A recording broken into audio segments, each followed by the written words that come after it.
ஓம் முருகா போற்றி போற்றி. என் அன்பு குழந்தையே, நான் இப்போதே உன்னிடம் பேச வேண்டும். நிராகரித்து விடாதே தங்கமே. அவசரமான செய்தி. கண்டிப்பாக நீ இதை கேட்டே ஆகணும்.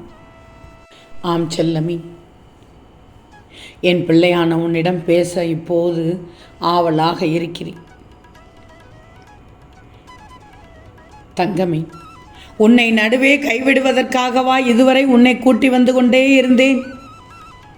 இத்தனை நிகழ்வுகளையும் நிகழ்த்தினேன். எவ்வளவு பொறுமையாக இருந்தாய். இன்னும் சில காலம் பொறுத்துக்கொள். முருகனை நம்பு, நான் இருக்கிறேன். கலங்கக்கூடாது. நீ எதை தேடி ஓடுகின்றாயோ அது உன்னை தேடி வரப்போகிறது. நீ கனவென்று எண்ணிய வாழ்க்கை நினைவாகப் போகிறது. உன் வேண்டுதல்கள் வீண் போகவில்லை. நீ நீண்ட காலமாக எதிர்பார்த்த ஒரு நிகழ்வு இனிதே நடக்கப் போகிறது. அதனால்தான் அவசரமாக உன்னிடத்தில் பேச வந்தேன். நீயோ வேறு திசையில் சென்று கொண்டிருக்கிறாய். அதனால்தான் இப்போதே உன்னிடத்தில் பேச வந்தேன்.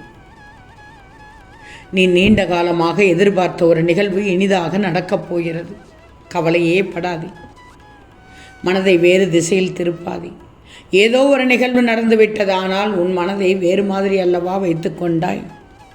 இந்த நேரத்தில் உன் முருகன் உன்னிடத்தில் வந்து பேசினால்தான் சரியாக இருக்கும். இல்லை என்றால் என் பிள்ளை அவசர முடிவு எடுத்து விடுகிறாய். உன்னை தவறாக புரிந்து கொண்டவர்கள் உன்னை புரிந்து கொள்ளும் காலத்தை உருவாக்கிவிட்டேன்.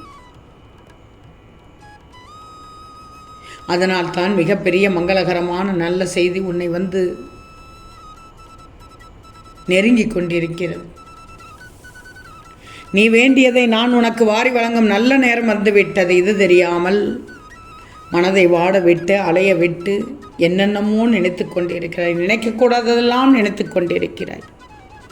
எண்ணக்கூடாததெல்லாம் நினைத்து கொண்டிருக்கிறாய். அதனால்தான் என்னவோ சின்ன நோயால் பாதிக்கப்பட்டு விட்டாய். மீண்டும் எழச் செய்கிறேன். உன் முருகனை முழுமையாக நம்பி யாருமே துணையாக இல்லை என்று நீ சொல்லக்கூடாது. உன் கூட நான் இருக்கிறேன். உனக்கு நிச்சயமாக உனக்கான வாழ்வை நான் உருவாக்கி தருகிறேன். இதில் எந்தவித சந்தேகம் இல்லாமல் கேட்டு உன்னுடைய நாளை துவங்கு. ஒரு புதிய அத்தியாயம், புது அத்தியாயம் நீதியே எதிர்பார்த்திருக்க மாட்டாய். இதனால் பார், உனக்கு ஒரு புது நல்ல வாழ்க்கை உனக்கு காத்து கொண்டிருக்கிறது. தக்க சமயத்தில் உன்னை தேடி வந்து உன்னை வழிநடத்தி செல்ல வந்துவிட்டேன். பல காயங்களுக்கு கண்ணீர் தான் மருந்து என்று எனக்கு தெரியும். சில காயங்களுக்கு பிரிவு தான் மருந்து என்று எனக்கு தெரியும். எல்லா காயங்களுக்கும் சிறந்த மருந்து அமைதி மட்டும்தான். பல ஏமாற்றங்களை சந்தித்து விட்டேன் முருகா என்று சொல்லி யாரிடமும் அழுகாதே. யாரும் இந்த உலகில் ஆறுதலாக இருக்க மாட்டார்கள். என்னிடத்தில் கூறு. பல ஏமாற்றங்களை சந்தித்து விட்டேன் முருகா என்று சொல்லி அழு. ஆனால் வேறு யாரிடம் சொல்லி அழாதே என்று சொல்ல வந்தேன். உன் வாழ்க்கையை சரி செய்ய வேண்டியது இந்த முருகனின் கடமை. முருகனின் கடமை மட்டும்தான். இனி உனக்கு நன்மைகள் மட்டுமே நடக்கும். ஏதோ ஒன்றிற்காக உன்னை இந்த முருகன் காக்க வைக்கிறார் என்றால் அதில் 1000 நன்மைகளையும் 1000 சந்தோஷங்களையும் தருவதற்காக இருக்கும். இதை உணர்ந்து நீ பொறுமையாக இருக்கணும். உன் முருகன் எது கொடுத்தாலும் அது சிறந்ததாகவே இருக்கும், சிறப்பானதாகவே இருக்கும். நீ நல்ல எண்ணங்களை மட்டும் உயரத்தில் வச்சுக்கோ. உன் மனதின் உயரத்தில் வச்சுக்கோ. அப்பத்தான் சின்ன சந்தர்ப்பங்கள் கூட தெளிவாக தெரியும். உனக்கு ஒரே குறிக்கோள். நீ என்ன நினைக்கிறாயோ அந்த ஒரே ஒரு குறிக்கோள் தான் இருக்க வேண்டும். ஏன்னா குறிக்கோள் என்பது நல்ல விதமாகத்தான் இருக்கும், கெட்ட விதமாக இருக்கக்கூடாது. முருகன் பிள்ளைகளிடத்தில் இருக்கவும் இருக்காது. முதலில் அந்த பயத்தையும் தயக்கத்தையும் தூக்கி எறிந்துவிடு. வெற்றி உன்னை நெருங்கி கொண்டிருக்கிறது. குடும்பத்தோடு சந்தோஷமாக இருக்கப் போகிறாய். ஆக மொத்தத்தில் வாழ்க்கையில் உனக்கு மிகப்பெரிய மாற்றம் ஏற்பட போகிறது. இதில் எந்தவித சந்தேகமும் இல்லை தங்கமி.